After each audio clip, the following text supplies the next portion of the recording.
Assalamualaikum warahmatullahi wabarakatuh. Kami kelompok 8 yang akan mempresentasikan tentang perawatan media.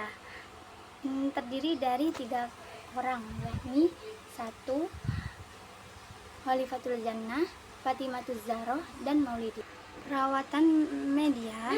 Pengertian perawatan media adalah kegiatan merawat atau menjaga media atau alat yang sering digunakan, baik dari segi komponen maupun karakteristik setiap media agar tetap berfungsi dengan baik. Jenis media dan perawatannya: 1. Media grafis, 2. Media rekam, 3. Media transparansi, 4. Objek fisik, 5. Media cetak, 6. Multimedia proyektor, 7. Media grafis. 1. Media grafis. Media grafis sangat dipengaruhi oleh kelembaban udara yang dapat mengakibatkan pelapukan dan pengotoran. Oleh karenanya, media ini harus A. Ditempatkan pada ruangan yang kadar air dalam udaranya rendah, kering serta bebas dari debu. B. Menempatkan media pada tempat tertutup atau dibungkus dengan bahan plastik sehingga tidak dimakan nyengat. C. Sebaiknya selalu tergantung pada tempat penyimpanan atau tidak tertindih. D. Sebaiknya disediakan ruang untuk menyimpan berbagai media pembelajaran, sehingga media tersebut awet, tahan lama, dan terpelihara dengan baik. E. Media grafis seperti bangan, diagram, grafik, poster, dan kartu yang dibuat dengan ukuran besar diberikan bingkai pada bagian atas dan bawah. Cara menyimpannya tidak digulung atau dilipat supaya media tersebut tidak rusak. Media rekam. Apa sih yang dimaksud dengan media rekam itu? Nah, lebih gampangnya, media rekam itu merupakan alat bantu belajar yang sudah direkam terlebih dahulu yang berupa suara, gambar, atau video. Apa saja macam-macam media rekam? Pita magnetik, compact disc, atau VCD, atau DVD, film, dan flash disk. Untuk contohnya di sini saya mengambil contoh yaitu audio visual rekam. Nah, audio visual rekam di sini sama seperti tadi pengertiannya teman-teman. Media pembelajaran yang memadukan suara dan gambar visual yang sudah direkam terlebih dahulu, sehingga dapat diputar kembali kapan saja dengan menggunakan alat pemutar. Audio visual rekam di sini dipakai untuk memudahkan guru dalam menyampaikan materi kepada siswa, meningkatkan minat belajar siswa, dan melatih daya ingat siswa. Jadi, kalau menurut saya, audio visual rekam di sini sangat membantu kita sebagai calon guru dan membantu siswa kita untuk melatih daya ingat dan dengan menggunakan audiovisual di sini meningkatkan minat belajar siswa. Seperti itu. Nah, bagaimana cara perawatannya?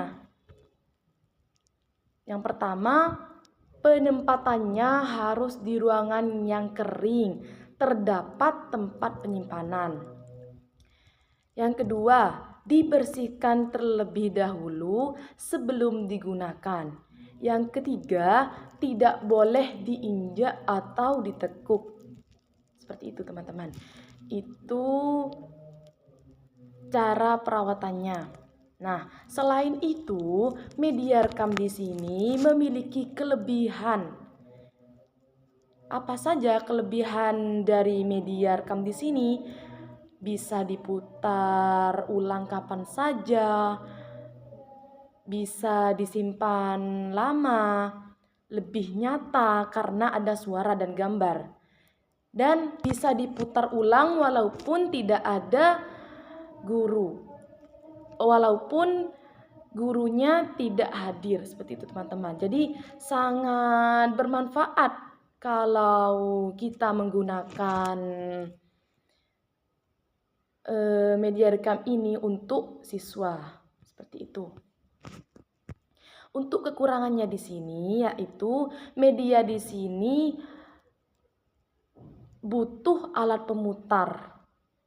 Jadi harus dengan alat pemutar. Tanpa alat pemutar media perekam di sini tidak akan bisa merekam suara, seperti itu. Akan rusak apabila tidak dijaga. Yang terakhir yaitu media digital di sini butuh listrik dan memori penyimpanan. Jadi, media rekam itu praktis, membuat belajar lebih menarik. Tanpa media tersebut butuh alat dan perawatan supaya media tersebut bisa lebih awet. Yang selanjutnya yaitu media transparansi.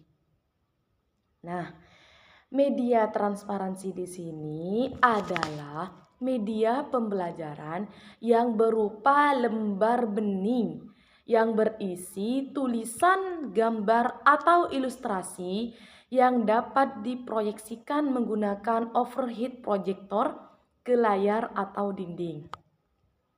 Nah, media ini memiliki keunggulan dan juga kelemahan. Apa saja keunggulan dari media ini? Media ini mudah digunakan, terus jelas, praktis, dan dapat dipakai berulang kali. Namun penggunaannya di sini juga memiliki keterbatasan, yaitu membutuhkan alat khusus atau OHP. Kurang efektif di ruang terang dan tidak dapat menampilkan suara atau animasi. Itu merupakan kelemahan dari media ini. Nah, bagaimana cara perawatannya?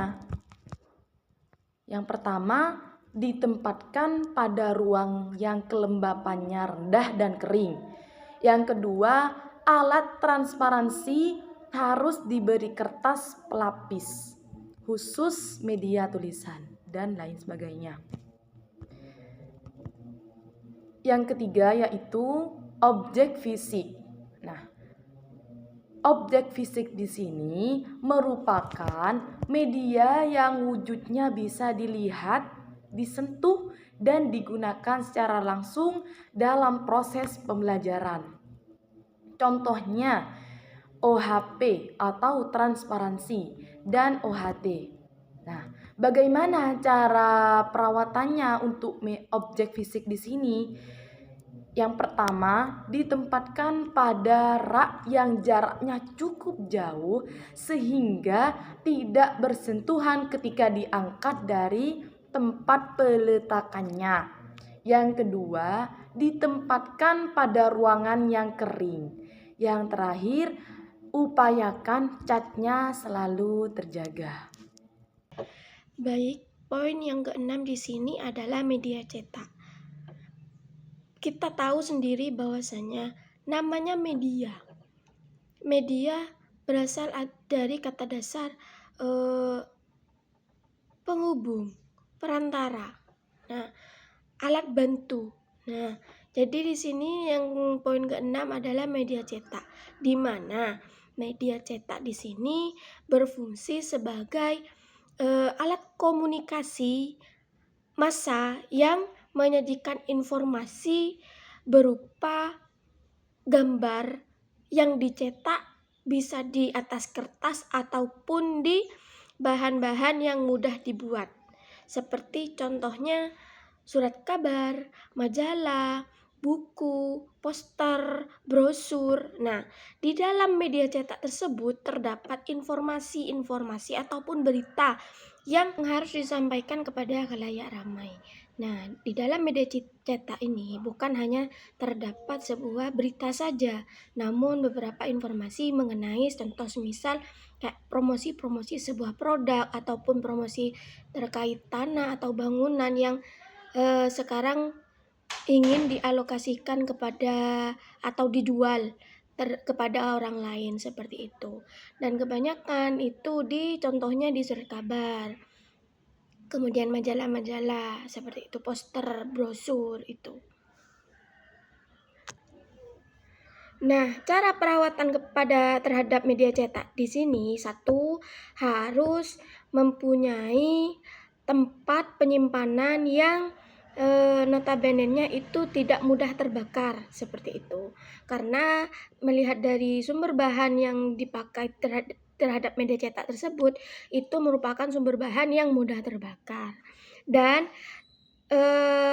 cara merawat yang kedua adalah memberikan tempat khusus terhadap media-media cetak. Yang kedua adalah menyiapkan rak atau tempat-tempat khusus untuk meletakkan media cetak tersebut. Dan yang ketiga, ketika penyimpanan media cetak tersebut sudah tidak memenuhi ruangan, ala kadarnya kita tidak boleh sampai menumpuk. Contoh satu, ketika poster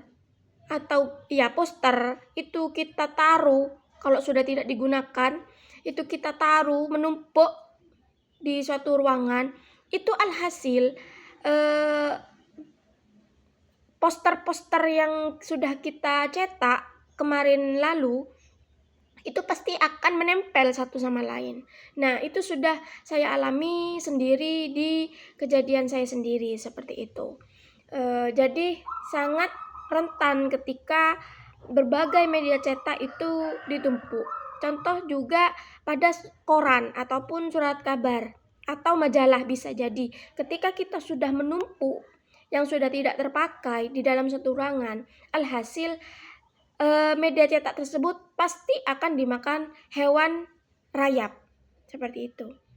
Pasti kalian semua di sini mengalami hal-hal tersebut. Tujuh di sini adalah multimedia projector. Bisa kita ketahui semua, multimedia projector ini sering kali kita gunakan ketika ada event-event besar atau bahasa lainnya adalah layar atau proyektor. Nah, biasanya kita gunakan ketika kita ingin melihat contoh misal sepak bola ataupun pertandingan-pertandingan yang lain yang intinya ingin menghibur masyarakat luas, ataupun ketika ada kegiatan seperti hari jadi Kota Probolinggo, terus digunakanlah multiprojektor ini seperti itu. Nah, multimedia projector ini itu merupakan perangkat elektronik yang menerima sinyal dari komputer, bisa laptop, bisa dan pemutar media lainnya. Nah, itu memproyeksikan gambar atau sinyal yang dihasilkan bisa diperbesar di dinding datar seperti itu. Sehingga bukan hanya satu orang yang bisa melihat gambar tersebut, tapi bisa mencakup banyak orang. Nah, cara perawatannya di sini adalah yang pertama, menghidupkan proyektor dalam keadaan laptop sedang menyala. Karena itu sangat rentan nanti terjadinya kerusakan, entah itu dalam komputernya atau laptopnya, entah dalam proyektornya, seperti itu. Yang kedua, ketika ingin mematikan proyektor, itu tidak semata-mata langsung mencabut kabel yang disambungkan dengan stop kontak, tidak. Karena ada tombol-tombol tertentu yang harus kita tekan terlebih dahulu. Dan yang ketiga, ketika kita ingin mematikan proyektor, kita harus menunggu terlebih dahulu warna merah yang ada di bagian proyektor itu sendiri. Kemudian yang keempat, lensa proyektor itu harus selalu dalam keadaan bersih. Lensa proyektor harus dalam keadaan tertutup. Dan di proyektor itu terdapat ventilasi udara yang gunanya untuk mengatur keluar masuknya udara dari dalam proyektor ataupun dari luar. Jadi, ketika adanya ventilasi udara itu akan membuat proyektor itu tidak terlalu panas seperti itu. Dan proyektor ini juga memiliki tas yang gunanya untuk menyimpan proyektor tersebut agar tidak terkena debu-debu ketika diletakkan di dalam suatu lemari. Kemudian, perawatan yang terakhir adalah ketika penyimpanan proyektor itu akan dilakukan, maka kabel-kabel yang akan disambungkan kepada proyektor maupun ke laptop itu melipatnya harus dalam lipatan yang agak lebih besar, jangan kecil-kecil. Nanti akan takutnya mempengaruhi koneksi ataupun arus-arus aliran sinyal yang mengenai proyektor ataupun komputer tersebut gitu, sehingga takutnya terjadi ketidak relevan mengenai sinyal ataupun gambar-gambar yang akan dihasilkan seperti itu. Mungkin itu saja pemaparan dari kelompok kami. Mohon maaf jika ada tutur kata saya yang salah dan pemahaman yang kurang mengerti, karena di sini kita sama-sama ingin belajar. Akhirul kalam, wassalamualaikum warahmatullahi wabarakatuh.